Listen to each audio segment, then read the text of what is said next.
చంద్రిక, శశి, ముందుకు రండి.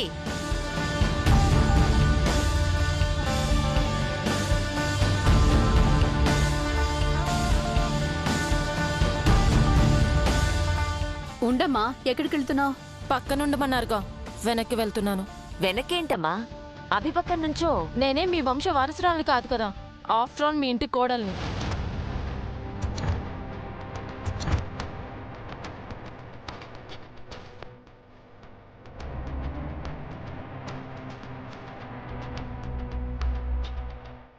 శశి, ఏంటిది?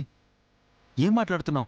ఇందాక నన్ను ఎడంగా నెట్టేసి మీ చెల్లెల్ని పక్కన నించోబెట్టుకున్నారు కదా. అవును, ఇందాక నుంచి చూస్తున్నాను. నా చెల్లెల్ని ఇంటి కోడలుగా గుర్తించట్లేదు. ఇందుకేనా మమ్మల్ని పిలిచింది?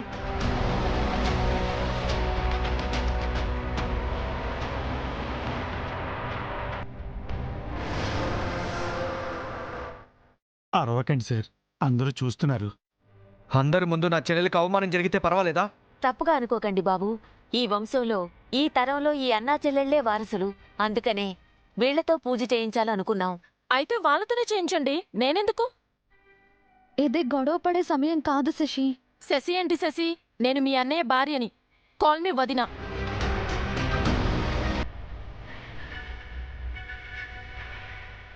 అన్నయ్య భార్యను వదినానే కదమ్మా పిలవాలి.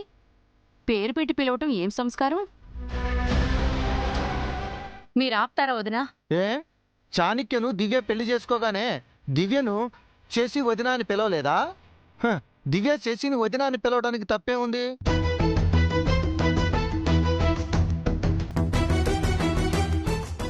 నాకేం అభ్యంతరం లేదు వదినా, కానీ మీరు పూజలో ఉండాలి.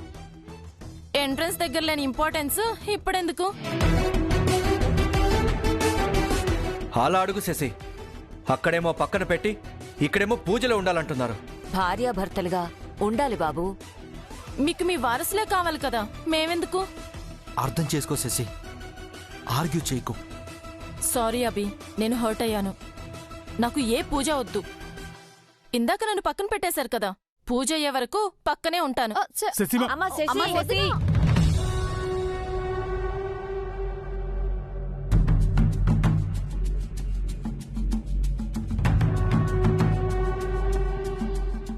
నా చెల్లెలికి పూజలు అక్కర్లేనప్పుడు నాకు అక్కర్లేదు.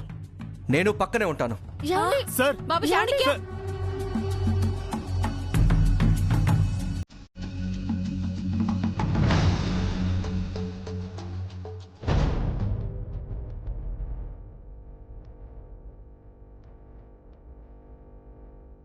పంతులు గారు, మీరు పూజ కానివ్వండి.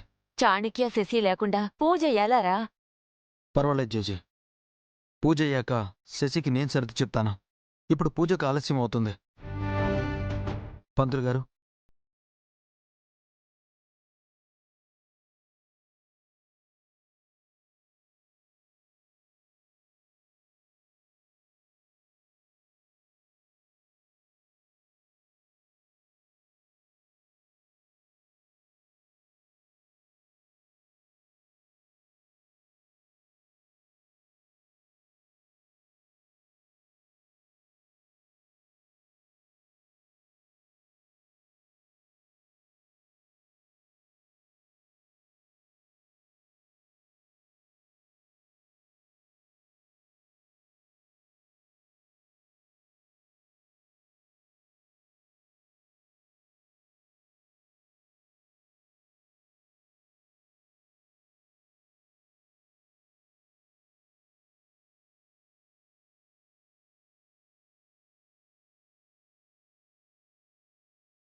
ఇక్కడికి వచ్చిన పని చూడండి.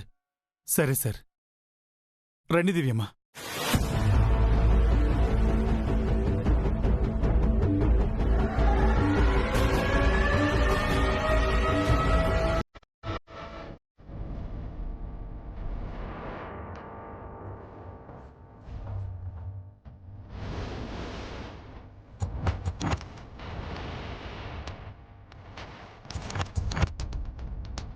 ఇక్కడికొచ్చిన పనా?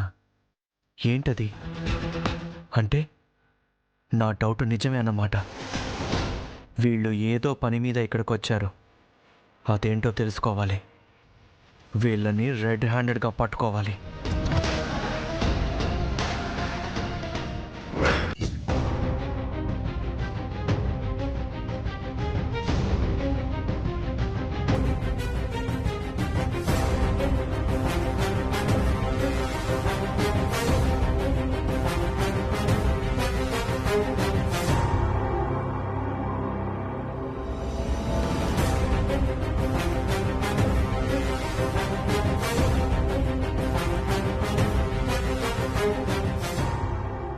శశి, ఏంటి శశి ఇది? చిన్నపిల్లలా? నేనేం చిన్నపిల్లని కాదండి. నాకు పెళ్ళైంది. నాకేం కావాలో నాకు బాగా తెలుసు. నాకేం తక్కువైందో కూడా తెలుసు. ఇప్పుడు ఏం తక్కువైంది నీకు? గౌరవం, గుర్తింపు. మీ భార్యగా, ఆ ఇంటి కోడలిగా నాకు గౌరవం, గుర్తింపు కావాలి. ఇప్పుడు నిన్ను ఎవరు కాదన్నారు? మాటలతో చెప్పకుండా పక్కన పెట్టేశారుగా. మనమంతా ఒకటే కుటుంబం కదా శశి. ఎలా అవుతారబి? వాళ్ళు మన ఫ్యామిలీ మెంబర్స్ ఎలా అవుతారు? మీరు, నేను, కల్పన అమ్మమ్మ మన ఫ్యామిలీ. మీ జేజీ, దివ్య ఆ ఇంటి ఆడపడుచులు. వాళ్ళ ఇంటి పేరు వేరు, వంశం వేరు. అయినా మన ఫ్యామిలీలో ఎలా ఉంటున్నారు? జేజీ పెద్దావిడ. కొన్ని తరాలుగా మా ఇంటిని కాపు కాస్తోంది. అది అర్థం చేసుకోవే. మరి మీ చెల్లెలకేంటండి పని? నన్ను పక్కకు తోసేసి తను మీ పక్కన నుంచోవడం ఏంటి? మర్యాద కోసమైనా నా గురించి మాట్లాడాలి కదా. పెద్దవాళ్ళు పిలిచారు, వచ్చింది. అందులో దివ్య తప్పేముంది? తను తెలివైంది, మీ అమ్మల పద్ధతులు తెలిసిన మనిషి, విదేశాల్లో చదువుకొనొచ్చింది అన్నారుగా. ఆ మాత్రం ఇంకిత జ్ఞానం లేదా? పిలవగానే తగుదనమ్మా అంటూ మీ పక్కన నుంచోవాలా? ఈరోజు ఏమైంది శశి నీకు? నిన్నటి వరకు వదినా వదినా అంటూ తన కొంగు పట్టుకుని తిరిగావు కదా. అందుకు తగిన శాస్తి చేసింది. నలుగురు చూస్తున్నారన్న కామన్ సెన్స్ కూడా లేకుండా ఇంటి కోడల్ని పక్కన పెడుతుందా? తనే నన్ను గుర్తించి గౌరవం ఇవ్వకపోతే వేరే వాళ్ళు నాకేం విలువిస్తారు? నువ్వు తప్పుగా అర్థం చేసుకుంటున్నావు శశి. ఇప్పుడిప్పుడే సరిగ్గా అర్థం చేసుకుంటున్నాను. అందరి మనస్తత్వాలు అర్థమవుతున్నాయి. ఎవరు ఎలాంటివారో తెలుస్తుంది. లేదు శశి, ఏదీ మారలేదు. అప్పుడెలా ఉందో ఇప్పుడు అలాగే ఉంది. అలా అనుకుని ఇన్నాళ్ళు మోసపోయాను. అందర్నీ గుడ్డిగా నమ్మాను.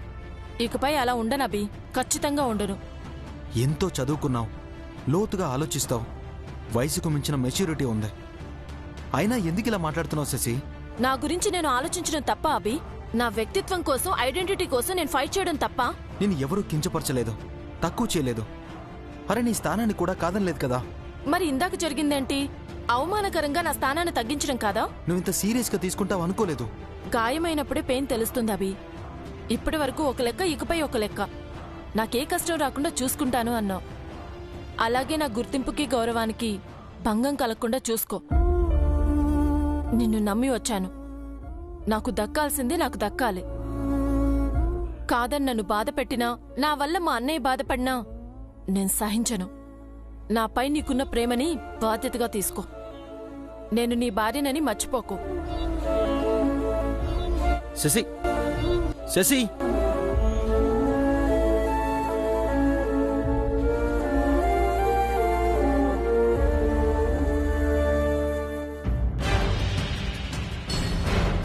చెదిరిక పిట్ట కొంచెం గోతగానం అన్నట్టు శశి ఎట్ట చెలరేగిపోయిందో చూసినవా?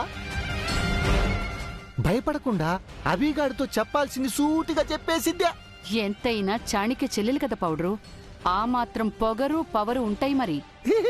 నిన్నటి వరకు బావా పావ మరదల మధ్య గొడవ చూసినాం. ఈ రోజు నుంచి ఆ గొడవతో పాటు వదిన మరదల మధ్య గొడవ కూడా చూడబోతున్నాం. అవును పౌడరు, ఒక్క మాటతో శశి దివ్య నోరు మూయించింది. ఇప్పుడు దాని పొగరు అణుగుతుంది. అటు చాణిక్య కూడా దివ్యను కేర్ చేయట్లేదు. ఆ? ఇక శశి సరే సరి.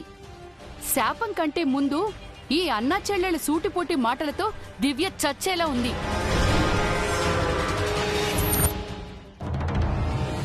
చారుకేశ, నువ్వు అటు వెళ్ళి వెతుకు, నేను ఇటు వెళ్ళి వెతుకుతాను. ఏదైనా ఆధారం కనిపిస్తే నాతో చెప్పు, సరేనా? అలాగే దివ్యమ్మ.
ఏంటి నా వెంట పడ్డారు? డైవర్ట్ చేయాలి.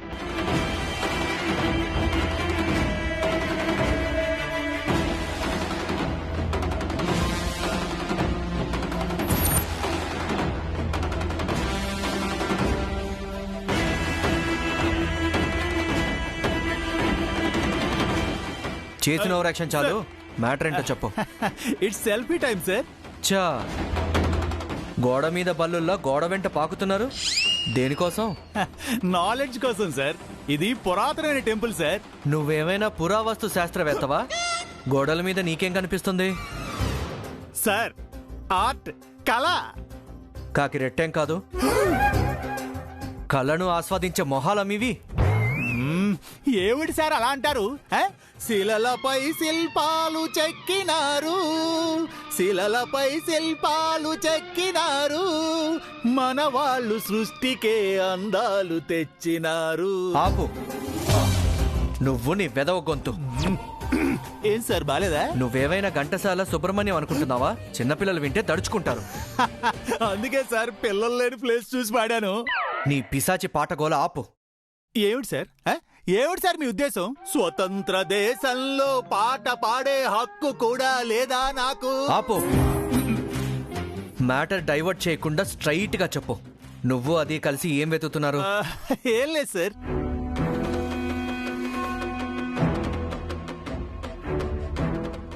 ఏదో ఉంది. ఇందాక ఇంటి వెనకాల నువ్వు అభి కలిసి ఏదో మాట్లాడుకున్నారు. అప్పటి నుంచి ఫాలో చేస్తున్నారా? మీ ముగ్గురు కలిసి ఏదో గూడు పుటాని చేస్తున్నారని నాకు అర్థమైంది. మర్యాదగా అదేంటో చెప్పు.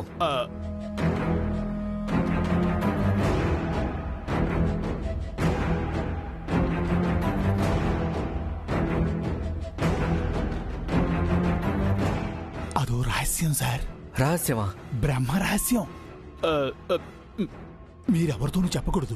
ఏంటి అంత బిల్డప్ ఇస్తున్నావు? మీతో నేను చెప్పినట్టు అభిబాబుకు దివ్యమ్మకు తెలిస్తే వాళ్ళ కోపం వస్తుంది. చెప్పనులే, చెప్పు. ఇది మాత్రం మీ మనసులోనే దాచుకోండి. 5వ కంటికి తెలియకూడదు. 5వ కన్నా?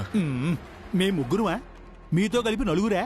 మీరెవరికైనా చెప్తే అది 5వ కన్ను, ముక్కు, చెవి, నోరు అవుతాయి సార్. తల, కాళ్ళు, చేతులు, వేళ్ళు అవ్వకూడదా?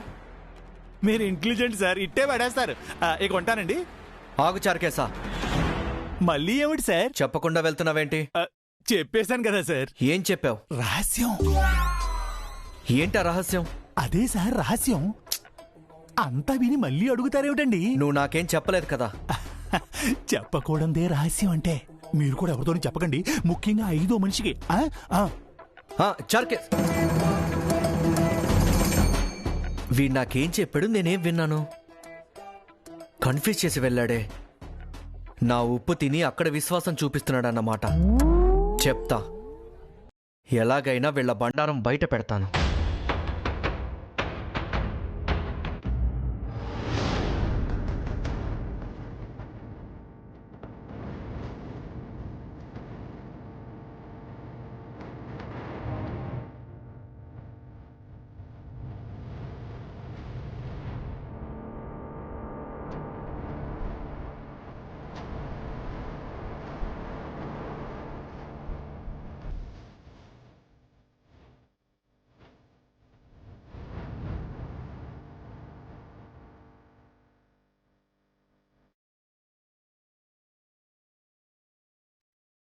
కల్పన, బామ్మగారు, ఏంటంత తీవ్రంగా ఆలోచిస్తున్నావు?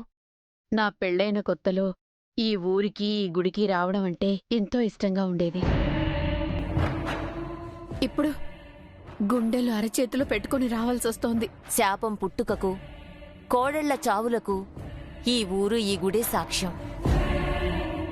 నీకలా అనిపించడం సహజం.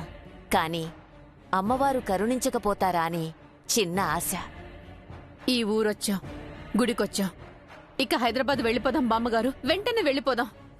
మనం ఈ ఊరొచ్చింది ఊరికే ఈ ఊరిని గుడిని చూసి వెళ్ళిపోవడానికి కాదు కల్పన, శాప విమోచనం తెలుసుకోవడానికి. ఇన్నాళ్లుగా మీరు ప్రయత్నించారు, తర్వాత జై మంగా ప్రయత్నించారు. ఇందరి వల్ల అవంది. ఇప్పుడవుతుందా? అలా నిరుత్సాహపడకూడదు. ఏ పుట్టలో ఏ పావు ఉందో ఎవరికి తెలుసు? మా వల్ల కానిది అభి దివ్యాల వల్ల అవుతుందేమో. అందుకే నేను బతుకున్నానేమో. బామ్మగారు, మనం వేరే ఇంటికి వెళ్ళిపోదాం బామ్మగారు. ఇదే ఊళ్ళో మన గెస్ట్ హౌస్ ఉందిగా, అక్కడికి వెళ్ళిపోదాం. ఎందుకంతగా కంగారు పడుతున్నావు కల్పన? అది ఆ ఇల్లు. ఏం లేదు బామ్మగారు. ఏదో ఉంది, నువ్వు దాస్తున్నావు. అంటే ఆ ఇల్లు బాగా పాత పడిపోయింది కదా, గెస్ట్ హౌస్ అయితే పిల్లలకి సౌకర్యంగా ఉంటుందని. నువ్వు సౌకర్యాల గురించి ఆలోచించవని నాకు తెలుసు. చెప్పకపోతే నా మీద బుట్టే.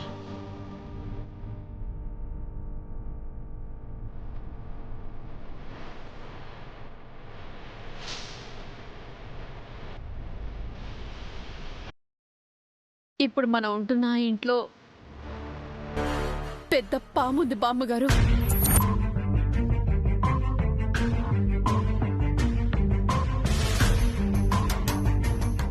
ఇంట్లో మీరు అడిగినప్పుడు పిల్లని అబద్ధం చెప్పాను, వచ్చింది పామే. నాతో నిజం ఎందుకు చెప్పలేదు? మీరు కంగారు పడతారని చెప్పలేదు. మంగ బతుకున్నప్పుడు వచ్చిన పామే ఈ పాము బామ్మగారు. అంటే ఈ తరం కోడలు శశి వచ్చిందని శాపం పామును పంపిందా? అవును బామ్మగారు. అందుకే మనం ఆ ఇంట్లో ఉండకూడదు, వేరే ఇంటికైనా వెళ్దాం, లేకపోతే హైదరాబాద్ వెళ్ళిపోదాం. పరిష్కారం కనుక్కోకుండా ఎక్కడికని పారిపోతాం కల్పన? మనం ఎక్కడికి వెళ్ళినా శాపం వెంటాడుతుంది. మనం ఈ ఊళ్ళో ఉంటే శాపానికి బలం ఎక్కువ కదా బామ్మగారు. ఈ ఊళ్ళో ఉంటేనే పరిష్కారం దొరుకుతుంది. అందుకే కదా వచ్చాం. అమ్మా, నిన్ను నమ్ముకుని వచ్చాం. నా మనవరాలు దివ్య శాపానికి పరిష్కారం కోసం వెతుకుతుంది. నువ్వే దారి చూపించాలమ్మా.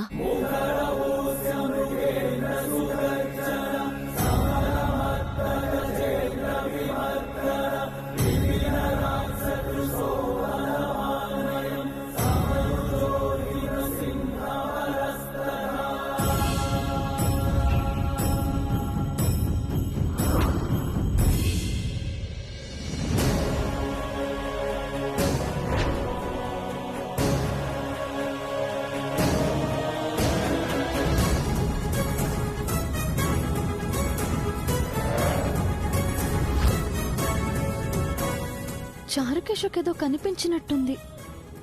చారుకేశ, నీకేమైనా కనిపించిందా? మీరేం మాట్లాడకండి దివ్యమ్మ, ఏమైంది? ఆయన చూస్తున్నారు. ఎవరు?